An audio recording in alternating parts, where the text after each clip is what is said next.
கம்மியாக சாப்பிட்டா அதிகமாக ஃபேட் சேருமா? காலையில் ஒரு பிளாக் காஃபி, லஞ்ச் ஸ்கிப் பண்ணிடலாம், டின்னருக்கு ஒரு சூப்பு. இந்த மாதிரி டயட்டை ஃபேட் லாஸ்க்கு ஃபாலோ பண்ணிட்டு இருந்தீங்கன்னா ரொம்ப பெரிய தப்பு பண்ணுறீங்க.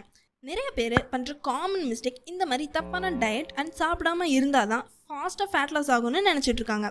ஸோ பிரேக்ஃபாஸ்ட் ஸ்கிப் பண்ணுறது, வெறும் சூப், ஜூஸஸ், லிக்விட் ஐட்டம்ஸாக எடுத்துக்கிறது, ஒரு மீலுக்கு மேலே சாப்பிடாமல் இருக்கிறது, இந்த மாதிரி யாராச்சும் இருந்தீங்கன்னா கமெண்ட் செக்ஷனில் கமெண்ட் பண்ணுங்கள். எவ்வளோ பேர் இந்த மிஸ்டேக் பண்ணுறீங்கன்னு பார்ப்போம். இந்த மாதிரி டயட் ஃபாலோ பண்ணுறீங்கன்னா உங்கள் ரிசல்ட் ரொம்ப டயர்டாக ஃபீல் பண்ணுவீங்க. ஃபேட்டும் ரெடியூஸ் ஆகிருக்காது, ப்ராப்பர் ஷேப்பும் மெயின்டைன் ஆகாது. கம்மியாக சாப்பிட்டா என்ன நடக்கும்னு சொல்கிறேன், தெரிஞ்சுக்கோங்க.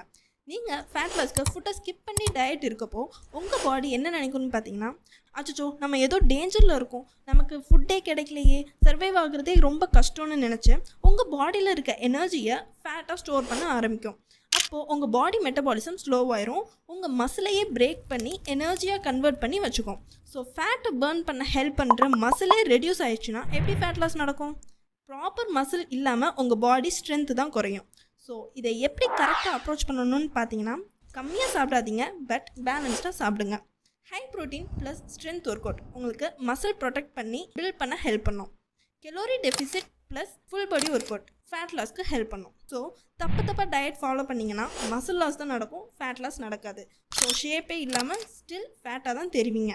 புரிஞ்சிருக்கும் நம்புகிறேன். நெக்ஸ்ட் வீடியோவில் பார்ப்போம். பை.